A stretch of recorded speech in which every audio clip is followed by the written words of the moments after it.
Bonjour à tous et bienvenue dans cette vidéo. Si vous êtes thérapeute ou praticien de la médecine douce et que vous lancez votre activité ou que vous venez la lancer, je vais vous montrer la stratégie que je mets en place, le système que je mets en place pour mes clients pour les aider à faire décoller leur activité thérapeutique. Donc on va rentrer dans toutes les étapes. Pourquoi est-ce que je vous passe ça? Parce que je sais à quel point ça peut être compliqué pour vous, thérapeute, de mettre en place une stratégie marketing et aussi à quel point ça peut être chronophage. Surtout en début d'activité, on a beaucoup de choses à faire. Donc, j'ai décidé de vous fournir mon système de façon gratuite pour que vous puissiez l'implémenter pour vous. Ok, donc on a plusieurs étapes. La première étape, moi, que je réalise avec mes clients, c'est un audit de ce qui a déjà été mis en place, s'il se trouve qu'ils ont déjà lancé une activité. Ok, donc je disais, la première étape, c'est de mettre en place un audit. Je regarde ce qui a été fait par mes clients, par les thérapeutes que j'accompagne. Est-ce qu'ils ont déjà mis en place un site web, une fiche Google My Business, des réseaux sociaux? Bref, je regarde tout de façon à voir l'état des lieux un peu existant. Si vous n'avez rien créé, ben, vous passez directement à la deuxième étape. Donc on va voir une partie qui est plus que j'ai appelée stratégie digitale, une partie que j'appelle présence en ligne rapide, une partie qui est présence en ligne organique. Une fois qu'on a fait l'acquisition des premiers patients clients, on verra bien la différence entre les deux et comment les deux s'entraident. Et ensuite, on rentre dans une phase qui est un peu diversification, puisqu'on va voir qu'on va au tout début, on va se focaliser sur un type de problématique, une type de niche. Donc ça, c'est ce qu'on voit dans la première partie, la stratégie digitale. En fait, ce qu'il faut quand vous lancez votre activité, c'est définir votre client idéal. Qui est-ce que vous souhaitez aider? Je sais que c'est parfois super difficile pour vous, thérapeutes, de faire ça parce que vous avez envie d'aider un maximum de personnes et c'est génial. Mais pour vous faire connaître en ligne, en fait, au début, il faut prendre un type de problématique que vous voulez résoudre pour une niche, ce qu'on appelle en marketing, donc pour votre avatar client, votre client idéal.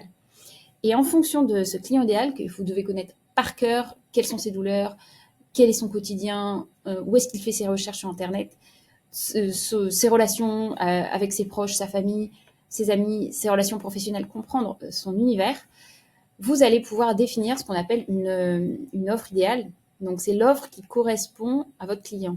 C'est des termes marketing, je comprends que ça peut être difficile de les entendre comme ça, mais finalement, c'est trouver ce que vous allez apporter à cette personne qui est en difficulté.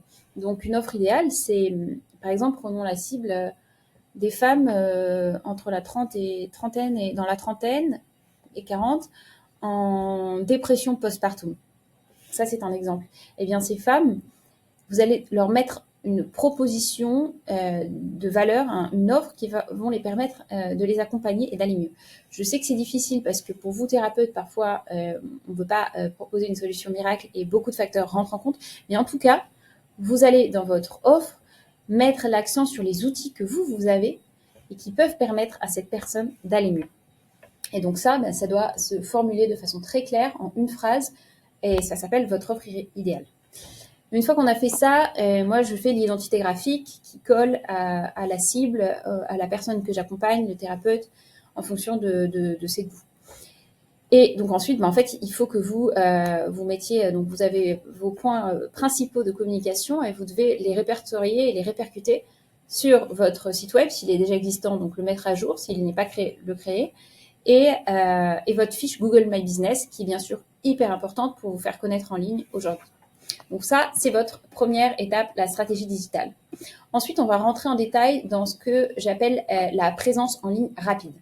Alors, on va s'entendre ici, rien n'est rapide sur Terre quand on lance un business, mais il y a des méthodes qui permettent effectivement de vous faire connaître plus rapidement par vos potentiels clients, patients.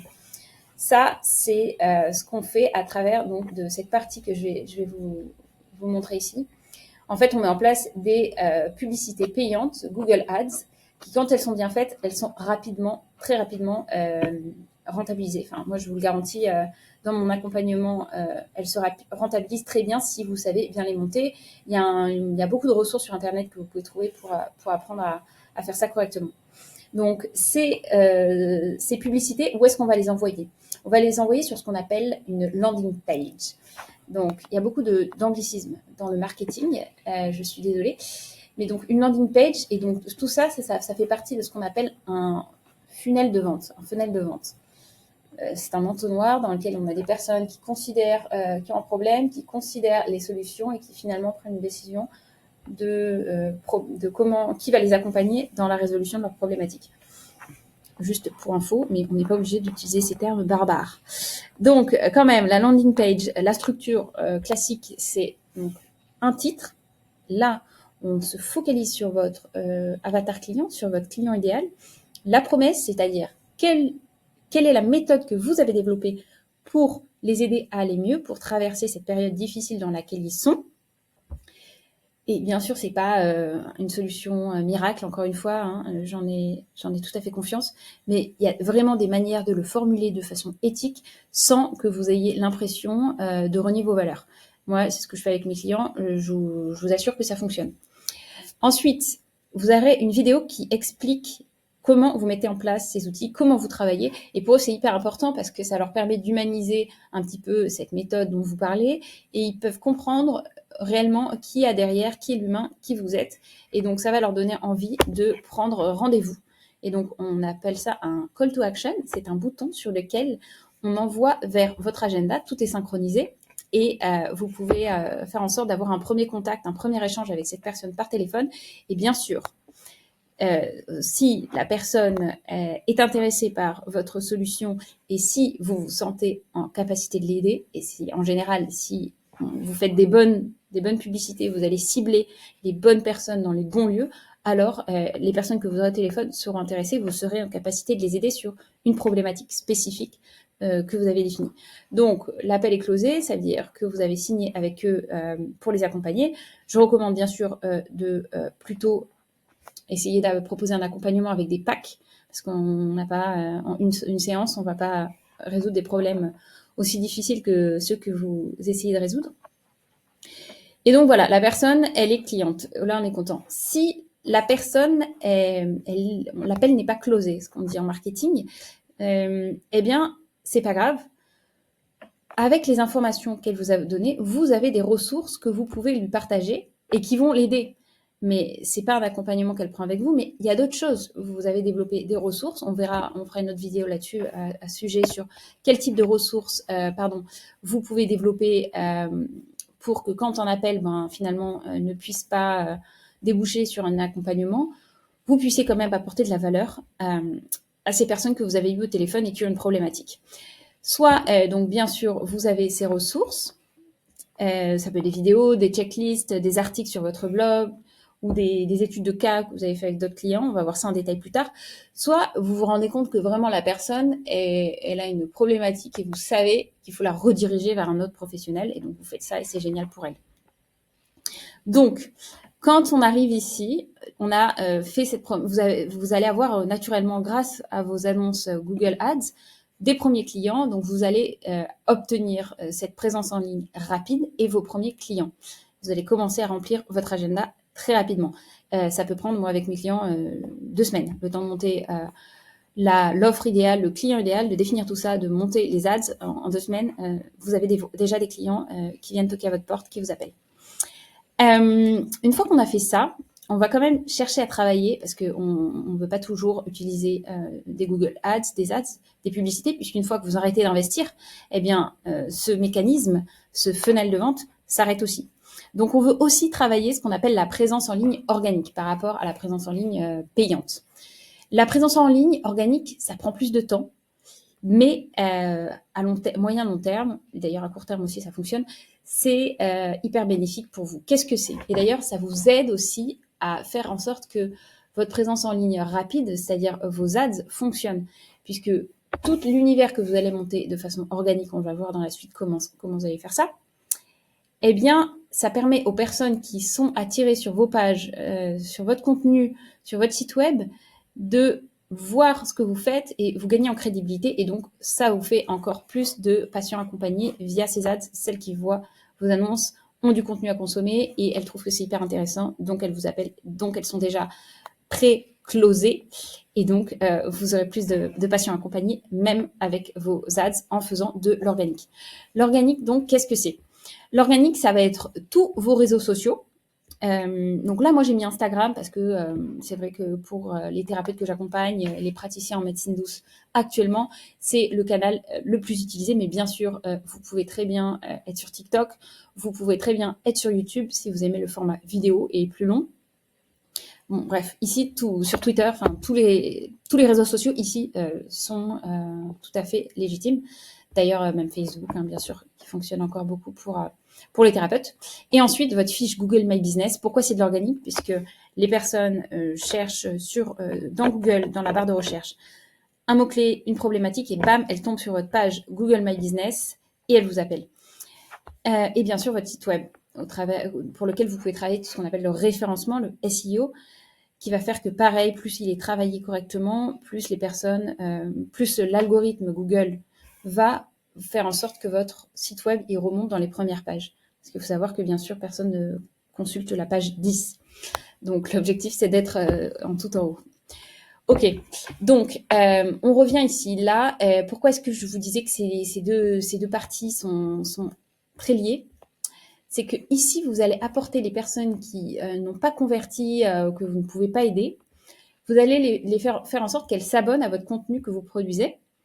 Parce que bah, c'est quand même pertinent pour elles, hein, parce que peut-être qu'elles ne sont pas prêtes à partir avec vous sur un accompagnement, qu'elles ont encore des blocages, mais vous pouvez quand même les aider parce que vous publiez de façon gratuite. Par exemple, moi, ce que je fais, bah, c'est le cas. Il y a des personnes pour qui ça va résonner et qui vont vouloir en savoir plus, qui vont s'abonner. D'ailleurs, si vous regardez cette vidéo sur YouTube, vous pouvez vous abonner parce que je vais sortir une série de vidéos qui expliquent toutes ces techniques marketing de la façon la plus simple possible, de la façon la plus vulgarisée pour que vous aussi, thérapeute, vous puissiez les appliquer. Du coup, voilà, on va faire en sorte qu'ils s'abonnent à vos réseaux sociaux et consomment du contenu, ce qui va créer votre crédibilité, comme je vous ai expliqué. Et peut-être que plus tard, en fait, soit ils vont changer d'avis parce qu'ils vont se dire « Waouh, c'est vraiment ce que cette personne propose, ce thérapeute propose, c'est ce dont j'ai besoin ». Et du coup, ils vont vous appeler et vous allez les avoir en client. Soit voilà, ils étaient pas conscients qu'ils avaient besoin de vous. Enfin, ils passent par une prise de conscience et ils disent, bon, là cette fois, c'est bon. Et là, ce que je disais, pardon, c'est plutôt qu'ils ont des besoins qui ont changé, ils ont une problématique différente et ils se rappellent qu'ils ont échangé avec vous. Ils consomment toujours votre contenu, ils se disent ils repensent à vous et donc ils vous appellent directement. Ok. Quand on a fait tout ça, on fait aussi quelque chose quand vous êtes plutôt là on parle de la partie de une fois que l'accompagnement est fait avec vos patients, vos clients, il faut toujours bien sûr penser, et ça je sais que vous le savez, à récolter des avis. Pourquoi? Parce que les avis, ça vous sert pour créer aussi de l'organique, puisque les avis, vous allez les répercuter sur votre fiche Google My Business. L'algorithme de Google, plus il voit que vous avez des avis positifs, plus il va avoir tendance à vous faire remonter en haut de toutes les fiches Google My Business dans votre secteur d'activité et dans votre lieu de pratique. Donc, c'est hyper important.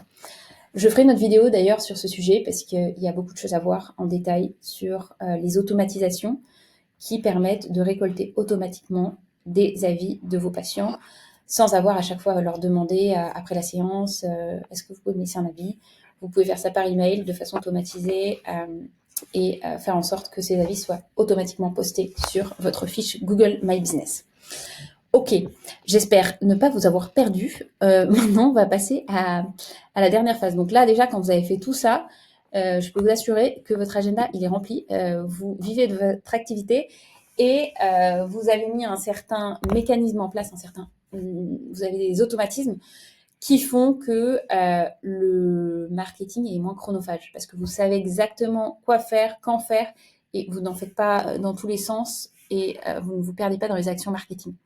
D'ailleurs, pour Instagram, je ferai une vidéo aussi sur ce sujet parce que c'est pas la peine de publier énormément. Il faut savoir publier exactement ce que votre cible a besoin, les formats aussi, les connaître, qu'est-ce qui fonctionne.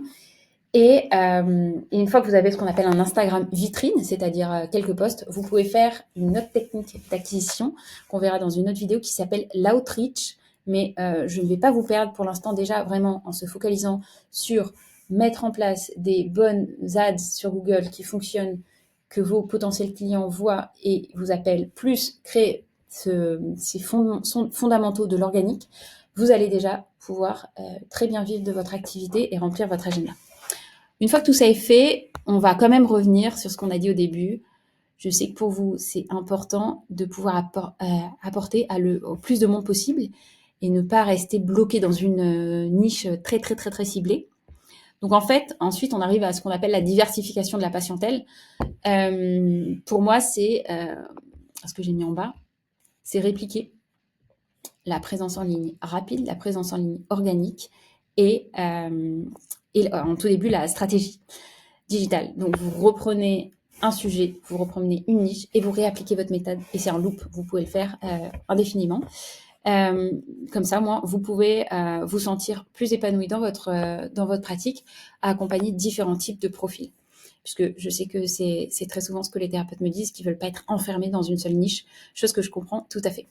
Voilà, c'est tout pour cette vidéo. J'espère que ça vous a aidé. J'espère que vous y voyez plus clair. J'espère que vous allez pouvoir mettre en place un certain nombre d'éléments que je vous ai présentés aujourd'hui. Si vous avez des questions, n'hésitez pas. Vous pouvez me contacter. Je mettrai mes informations en bas de cette vidéo sur Instagram, sur LinkedIn, par email. Là où vous le souhaitez, je réponds avec grand plaisir à toutes vos problématiques. Et j'espère, encore une fois, vous avoir aidé avec cette vidéo. À très vite.